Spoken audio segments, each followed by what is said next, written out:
Amalan harian Kak Asti apa aja Kak? Assalamualaikum Kak Astuti, nama kita sama ya Kak. Jadi sebenarnya nggak ada yang spesial sih Kak. Jujur eh, ini benar-benar perubahan hidup yang luar biasa. Jadi yang paling pertama tuh sebenarnya saya benerin sholat. Jadi waktu itu saya pernah nyeselnya luar biasa karena ninggalin sholat. Jadi waktu itu teman-teman mungkin pernah tahu ya yang namanya Indo Ion Indo Ion gitu ya. Nah itu kan dia tuh kayak aplikasi TV baru, dan itu channel-channel TV-nya tuh banyak banget gitu. Nah waktu itu lagi seneng-senengnya tuh saya baru punya anak. Nah anak saya setelin baby TV, terus saya teleponin channel-channel yang baby-baby kayak gitulah. Nah saking asiknya nonton, ternyata udah azan asar waktu itu. Masya Allah, itu tuh nyeselnya luar biasa. Nah akhirnya waktu itu ya sempat dengar ceramah juga dari guru gitu ya. Masa kita minta apa-apa sama Allah, mintanya cepet, giliran kita dipanggil sama Allah azan, kitanya nggak cepet-cepet datang.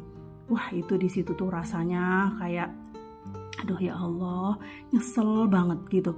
Nah semenjak dari situ saya benerin sholat. Jadi begitu azan langsung sholat. Emang tuh kadang tuh ada aja cobaannya gitu, males lah mau ambil wudhu, ada beginilah, ada begitu, ada aja cobaannya. Nah itu, jadi yang pertama tuh saya bener-bener benerin sholat fardu on time jamaah. Walaupun cuman berdua, kadang walaupun cuman sama mbaknya di rumah gitu, tapi tetap saya sholat jamaah. Nah lalu saya nggak pernah ninggalin qobliyah, ba'diyah, rawatib. Jadi sholat sunnah sebelum sama sesudah sholat fardu itu sampai sekarang. Terus nggak pernah nge-skip sepertiga malam. Jadi makanya kadang saking kebiasaan, walaupun lagi head itu suka kebangun gitu 3:30. Emang udah kayak otomatis aja gitu. Pernah nggak males? Ya pernah beberapa kali. Tapi kadang males itu saya udah punya caranya untuk supaya nggak males. Ngapain? Pegang handphone. Begitu udah pegang handphone, scroll, iya bentar lagi mau azan, langsung ngambil wudhu terus sholat. Jadi kadang begitu kita tahu kondisi kita sendiri sebenarnya yang harus mengcounter gitu. Jadi memang nggak pernah saya skip tuh sepertiga malam, walaupun terkadang sering juga saya bangun itu udah akhir-akhir, udah jam 4 kurang seperempat, tapi tetap saya tobat 2 rakaat, tahajud, hajat, witir. Jadi saya usahain walaupun cuma dapatnya 2 rakaat gitu. Tapi itu yang gak pernah saya skip dari tahun 2006 waktu itu ya. Karena memang waktu itu punya tekad kuat, kayaknya harus berubah nih gitu. Nah, amalan-amalan luar biasa yang saya istiqomahin sampai detik ini, itu yang pertama adalah Yasin, Al-Waqiah, Al-Mulk. Itu. Jadi Yasin, Al-Waqiah, Al-Mulk itu gak pernah saya skip sampai detik ini. Setiap hari saya selalu baca habis sholat subuh itu Yasin Waqiah 1 kali, Al-Mulk setiap mau tidur.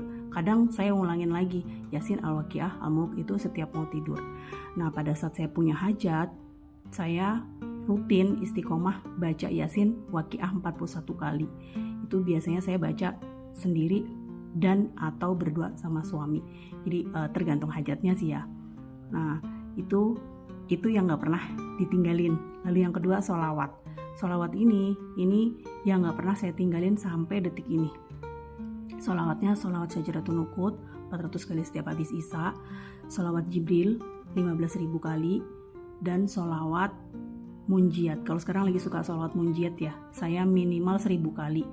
Biasanya sholawat adrikni 4000 kali. Nah ganti-gantian sih, yang ganti-gantian itu adrikni sama munjiat. Tapi memang munjiat itu memang dahsyat banget. Adrikni juga dahsyat, munjiat juga dahsyat. Jadi ya tergantung sih sebenarnya ya. Tapi ini saya lagi suka sholawat munjiat. Jadi memang ini yang kayaknya ngerubah hidup saya sama keluarga. Ya yang namanya masalah pasti ada, mulai dari masalah ekonomi, masalah rumah tangga, masalah hubungan sama temen, masalah anak dan sebagainya. Ya kayaknya Allah kasih memang Allah kasih ujian gitu, tapi saya udah nggak kayak dulu lagi panikan, insecure, marah-marah. Jadi semenjak saya punya istilahnya ibadah gacoan, saya tuh jadi lebih tenang, lebih nggak nyalahkan orang lain, lebih ke oh iya ya. Jadi udah kayak oh semua ini tuh jalannya karena dari Allah gitu. Jadi law of attraction itu juga saya jalanin. Makanya mungkin kenapa semua doa-doa saya cepat diijabah sama Allah. Mungkin salah satunya karena yang pertama saya yakin, yang kedua saya udah terbiasa mempraktekkan law of attraction. Manifestasinya tuh udah terbiasa gitu. Jadi setiap mau tidur bikin jurnal syukur, terus bangun tidur juga meditasi kayak gitulah, seperti itu. Nah sebenarnya sih itu bisa dipelajarin ya teman-teman ya, dan itu adalah suatu bentuk kebiasaan. Nah kalau teman-teman punya ibadah gacoan atau ibadah andalan, istiqomahin. Walaupun mungkin cuma 1 atau 2 gitu, tapi yang penting istiqomah. Nah tapi terutama yang penting lebih utamanya benerin sholat ya, itu powerful banget teman-teman. Karena doa yang kita panjatkan setelah habis sholat fardu itu mustajab banget. Apalagi kita seorang ibu, seorang istri, itu mustajab banget. Nah kalau ijazah-ijazahnya saya tuh ada dapatnya dari ini ya, Kiai Haji Abdul Ghafur, itu yang pertama tahun 2006. Karena saya nikahnya saya itu saksinya Kiai Haji Abdul Ghafur gitu, ada fotonya, tapi saya malu foto saya nikahan nggak pakai jilbab. Nah ini Jemput Sukses Fitlah dan Darul Rahid, di sini ada komplit semua amalan-amalan riadoh, di sini ada semua. Ini yang jadi buku saya panduan ya. Ini sebenarnya teman-teman juga enak sih sebenarnya, ini kalimat-kalimat doa juga udah ada di sini, tinggal baca aja. Nah untuk teman-teman yang hidupnya insya Allah mau berubah gitu ya, dirubah oleh Allah gitu. Nah saran saya teman-teman tentuin amalan apa yang teman-teman punya dan istiqomahin dari sekarang.